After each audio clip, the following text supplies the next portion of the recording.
Hello, my name is Chef Nigel Spence, and I'm coming to you from my backyard of my restaurant, Ripe Kitchen and Bar in Mount Vernon, New York.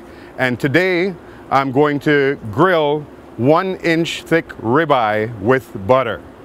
And so right in front of me here is a nice 1-inch thick ribeye steak. Ribeye steak is one of the nicer cuts to do on the grill because it has a nice mix of fat and meat mingling together, and so it makes for one juicy steak. Very, very juicy. And especially when it's 1-inch thick, you can do so many things with it because you can get it to the exact temperature that you would like, more so than a thinner steak.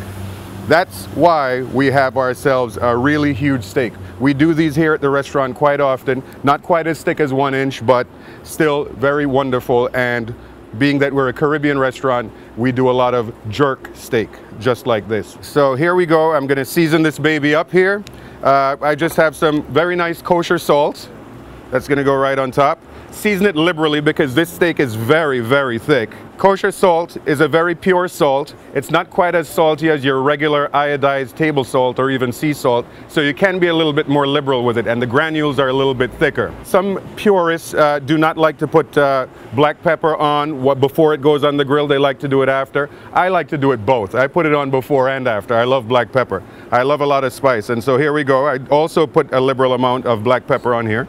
I'm very liberal with both the salt and the pepper. And this cut of meat has so much fat that there's going to be a lot of fat rendering when it's on the grill. So this whole salt and pepper mixture here, along with the butter that we're about to put, is just going to create this wonderful medley of flavors that's just kind of so pure, that's going to go over this lovely piece of steak. So when you get in there, it's all meat and just a nice small bit of seasoning on top that's just going to mingle with the meat. Liberal with the butter right on top of the steak here.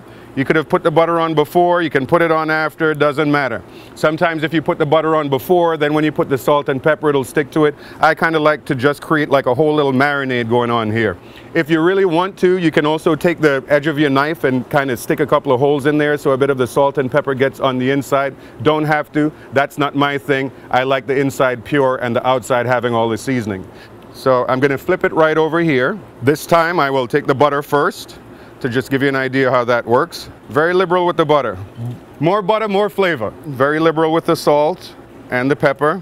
And this baby is ready to go on the grill. But just before we get it on the grill, we just want to do one last minute prep on the grill. We already have the charcoal going on the grill. It's quite hot. But just before we put it, we also want to oil the grill just a little bit so that the steak won't stick, and it will give it some very nice grill marks on the steak so that it's a nice presentation when it's done. Now we're going to put our big 1-inch steak right on the grill there. You may want to just turn it a little bit diagonally to get some very nice grill marks on one side. Because the steak is this thick, you do not want to keep it on the direct fire for the entire time. What you want to do is get a nice crust on one side with grill marks, and then you want to move it over to a cool side of the grill. That's why it's important when you're grilling to have a hot side of the grill, as you can see on this end, and then we have a cool side of the grill here where there are no charcoals. So it takes the residual heat to finish cooking the steak. There's some wonderful grill marks on here. Nice crust built on the outside. That fat is going to start rendering over on the other side. It's going to start basting that steak quite a bit, and that's where all the flavor comes in. And depending on how you want it, I like my steak medium rare. If you want to, you can use a thermometer. I just do by touch, and I can tell where I'm at with whether it's medium, medium rare, well done, medium well. Brush it slightly again with a little more butter. Remember, this is a 1-inch ribeye steak with butter. So now this is just residual heat that the steak is going to get at this point. So I'm going to close the grill down, and I would say maybe about 10 minutes or so for medium rare because it's an inch thick steak. And again, that's how I like the temperature, and I think that's probably the best temperature to have a ribeye steak at, because you really get the true essence of the steak at that temperature. I think we're just about ready to go on this. Feeling close to medium rare there, and there's also going to be a little bit of residual cooking once I take it off and put it to the plate.